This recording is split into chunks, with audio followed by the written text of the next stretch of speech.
欢迎您收看澳洲麦克讲税法第54讲：个人税务如何计算。大家好，有很多人在问我怎么样减免我的个人税务。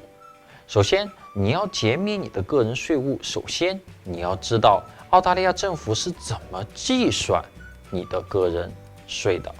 OK， 所以我想这一期跟大家分享一下6个方面，税务局会用上来看你到底要交多少税。所以我今天跟大家分享一下这6个方面，然后呢，看一下哪一部分你是可以用上来减免你的税务，或者怎么样去不要申报这些收入，或者你不需要申报这些收入，然后怎么样增加你的支出，或者是一些可抵消的税务的款项，然后或者怎么样去看一下你的税率是哪一块，怎么样去降低，好吧？那第一个方面就是你的总收入第一个方面是总收入，总收入里面是包括了你所有的工资收入和你可能有投资是有的一个房产收入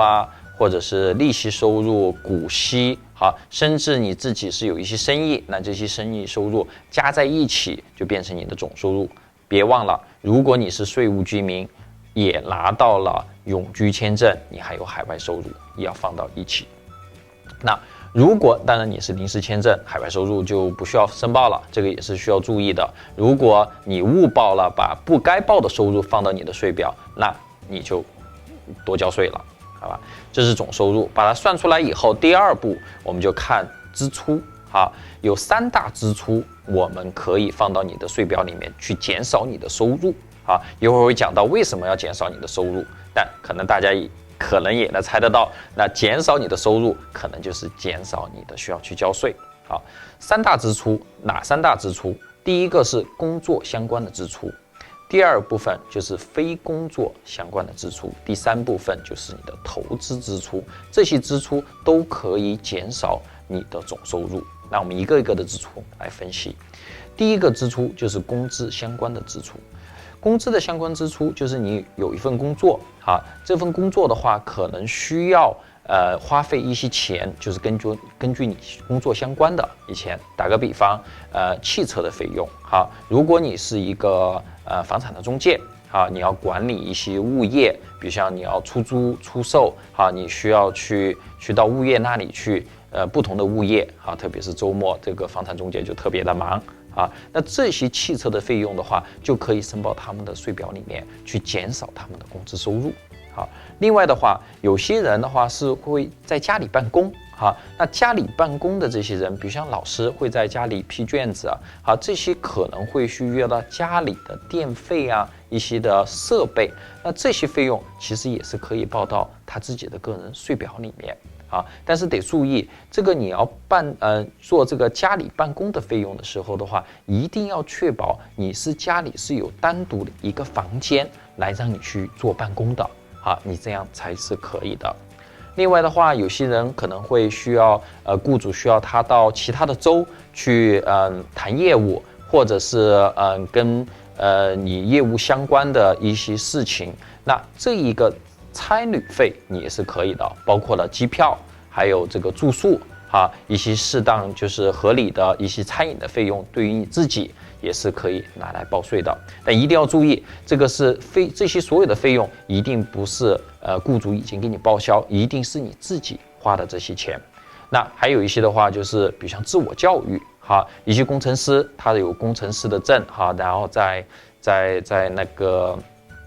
里面工作，但是同时他也想自己深造自己学更多的一些工程师相关的，让他可能加薪，或者是让他找到一个跟这个更高职称的一些工作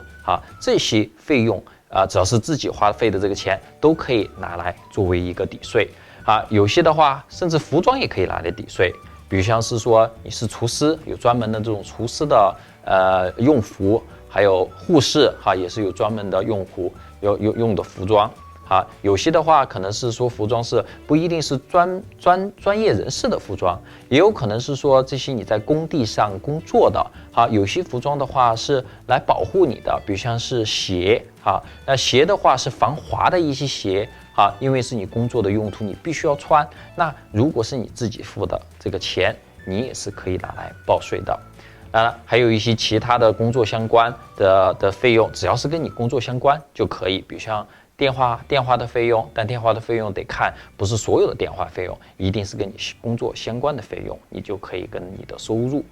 做抵消。那有些专业，比如像老师啊、护士啊，它都有一个注册的费用，注册费它是注册的老师或者注册的护理师，比如像我们是注册的会计师，那这样的情况的话，这个注册的费用也是可以跟你的工资收入做抵消的。有些行业还有工会那这些工会费用也可以是做抵消。这是第一部分的工作相关的支出。那第二部分的是什么呢？就是非工作相关的支出。那这些支出包括哪些？第一个可能是捐赠捐给比如像红十字会这些被澳大利亚政府认可的一些慈善机构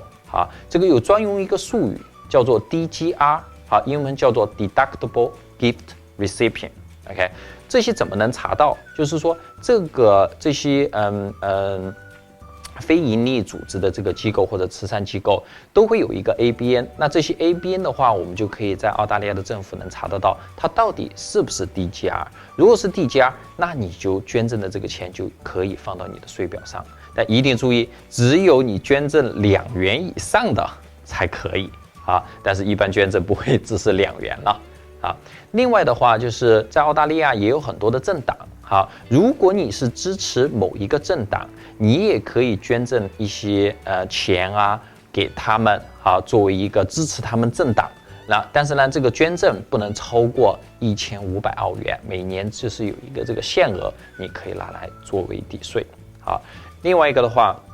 就是收入保险。那这个保险就是保你，如果你出了任何的事情不能去正常的上班，那保险公司会给你一个你大概75%的你平时的这个收入给你来作为一个补偿，但是你每个月或者每一年都会付这个保险是跟你工作也是有一些关系，因为你不能工作了嘛。然后这些的保险的费用也是可以拿来抵税的。那最后的话还有一些就是会计费用或者税务代理费用，那这些费用就是关于帮你去解决你的任何的税务问题，或者是帮你去申报你的这个税表这些也是你可以拿来报税，就是看一下你有没有这些费用，然后你可以放到你的税表上，减少你的这个收入那第3块的这个支出就是投资支出。OK， 投资支出里面进去了以后的话，你也是可以帮你减少你的收入。这个收入不仅仅是你的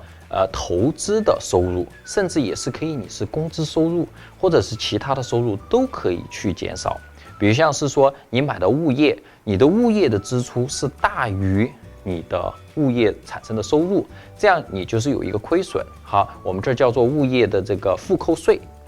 如果是这样的话，你就可以跟你所有的这个收入做抵消。所以很多人的话会买一些物业投资进去，然后呢，但是也有从银行贷款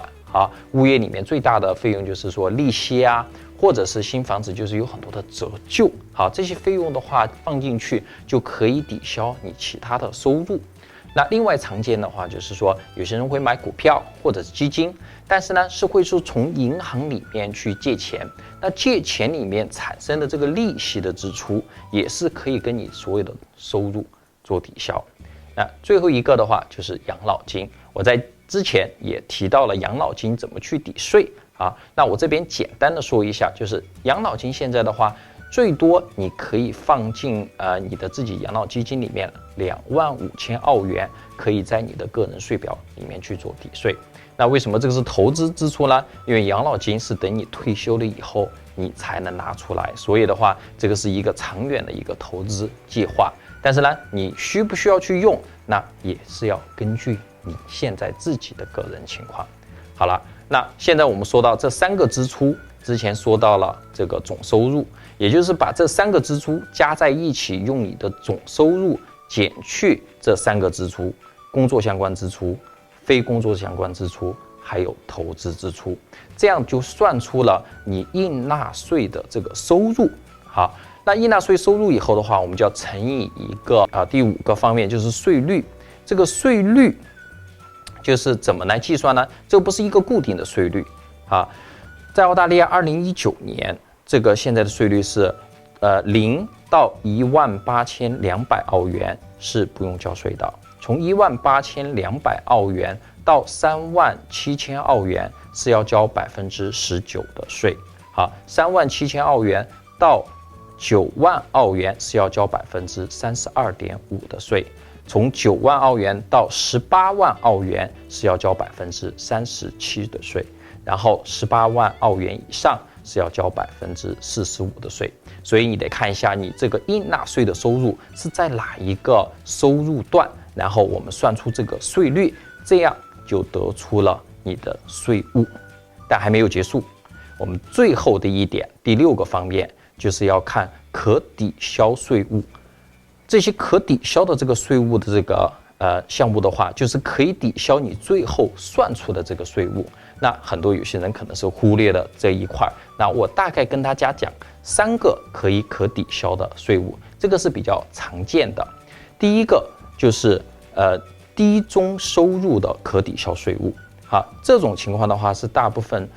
对于如果你的收入是在126000澳元以下。好，就是应纳税收入，好，是低于126000澳元以下，你最多可以拿到大概1080澳元的一个可抵税税务。第2个就是高龄人士，高龄人士一般是你的年龄是在65岁以上，好，或者你是退伍军人啊，会更早一点，大概是就是60岁以上，你就可以享有这样的一个可抵消税务。那这个的话，你的收入必须有在50119元来以下的收入，你才可以享有这样的这个抵税。那最多抵税你可以拿到的是2230澳元，可以拿来做来抵扣啊。第3个就是如果你的配偶的收入是低于4万澳元，那你可以是说帮他支付一些养老金，好，来把这个一些算出一个可抵消税务，那最多可以抵扣的话是540澳元。那把你这些可抵扣的这个税务把它加在一起减去啊，就是说算出来以后的话，用这个来减少你需要交纳的税务，最后才是你要交给澳大利亚政府的税务。这样的话，你就算出了最后你所需要交的这个税务。所以我们刚才回顾一下，说总工资收入减去工作相关的支出，再减去非工作相关的支出，再减去投资的支出，这样就算出你的应纳税收入，乘以你的这个税率，就是你的最后需要交的这个税，再减去可抵消的税务，这就是你最终需要交给澳大利亚的税，好吧？那这一期希望解答了很多人对于这个税务上怎么减免我个人税务的一些问题。好，其实就是在每一个这6个方面去看一下，比如像支出，你哪些支出你可以放进去，减少你的收入啊。其实这都是连在一起的，因为减少你的可纳税收入，其实也降低了你的税率，也减轻了你的税务负担，好吧？那如果你觉得这一个期的节目对你有帮助，你也可以订阅一下，然后也可以分享给你的朋友。感谢您的收看，请您关注本期要点和下期预览。澳洲麦克讲税法节目每周将会频繁更新，经验丰富的会计师麦克将为您介绍最新最快的澳洲税务信息，和您的生活、工作、生意息息相关，可千万不要错过哦！如果您有任何澳洲税务问题，请用手机扫一扫左侧的微信二维码与我们联系。你也可以拨打澳洲税务咨询热线871202384和海外税务咨询热线+61871202384。感谢您的关注，如果喜欢我们的节目，一定要订阅我们的频道哟。我们下期再见。